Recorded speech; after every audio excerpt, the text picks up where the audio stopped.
Lori Cooper here with your not so weekly peek into pubcraft. I've been feeling a little disenchanted with those videos, the insight into what's going on at pubcraft each week. And I'm thinking it's time to transition from season one, if you will, of Peek into Pubcraft into season two. And in season two, we are going to offer more value to authors as well as entrepreneurs or any kind of business owners or marketers trying to navigate their way with publicity looking for some help. So I'm going to be putting these out each week, ideally, and I'm going to offer some tips and tricks. Make things easy for you so you don't have to look them up yourself, but they're right here each week with how to improve yourself. So let's get started. Okay, here we go. So I was recently asked, what's a great way to demonstrate what it is that you do right away on Facebook? Now, there are some obvious answers such as banners, as you can see here, or using your profile picture and effectively, and of course your intro description and what's on your feed being appropriate content. We could go on and on about how you can do this, but something that people don't often think of, which I wanted to touch on today, is this little statement right here: promotes authors at Pubcraft. That's kind of cool. And if you're an author, I'll find an example here. Opal Carew, erotic romance author. Let's go to her profile here. You see she has the intro here, but she also has works at Opal Carew, erotic romance author. And it's great because it's linked. So if her readers or potential readers are going to her profile, then they're able to navigate quickly to this very steamy page. Oh my, steamier than the last time I had a look. And they can get intrigued right away. So let's talk about how you can do that for yourself. It seems like a really simple thing, but if you're trying to figure it out and you have no one to show you, it can be a real pain. So let me make that easy on you. Go ahead and click on Edit Profile, and you can see your work details here if you've put any in, and you're going to want to click Edit, and then you will add a workplace.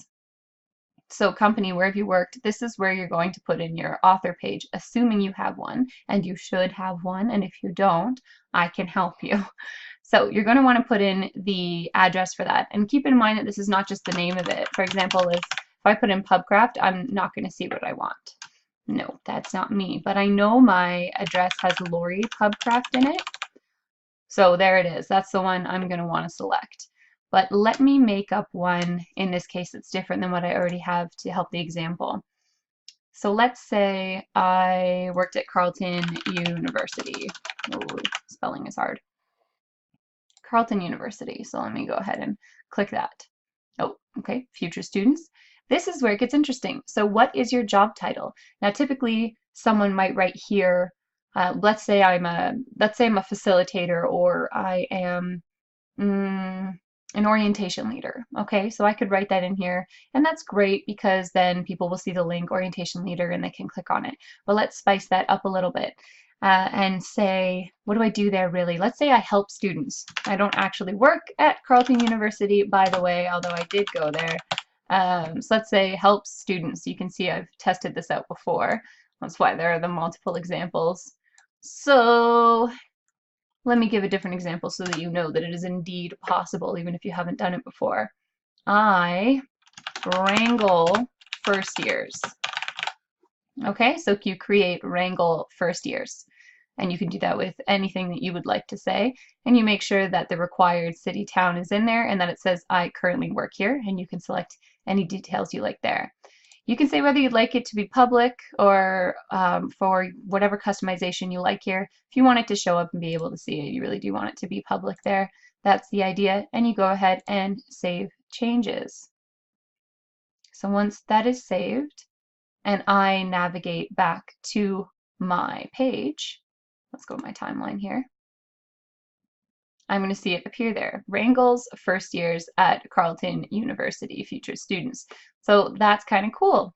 So it gives it a little bit of personality. So you could say writes romance at Lucy Farrago, or writes urban fantasy at TJ Michaels, or anything like that, and then it's a way for you to have your readers connect with what they're seeing right away and follow that link in order to check it out.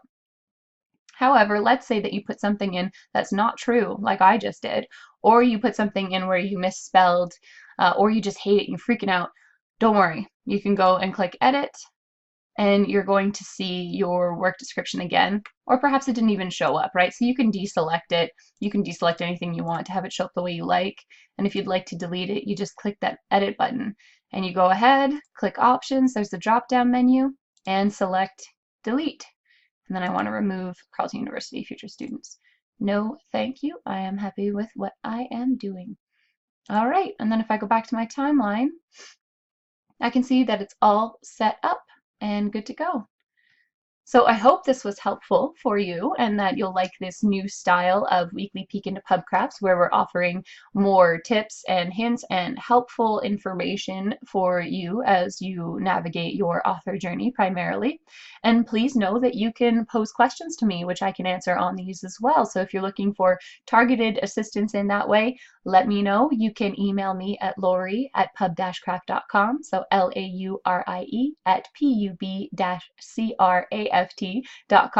PM me here on Facebook or go to our website at www.pub-craft.com. Or, of course, you can just use the hashtag AskPubCraft on social media, and we are ever watchful. So we'll pick that up and hopefully answer your questions here. Cheers, and I hope that you like this introduction to season 2 of Peek into Pubcraft. Have a great week. Bye.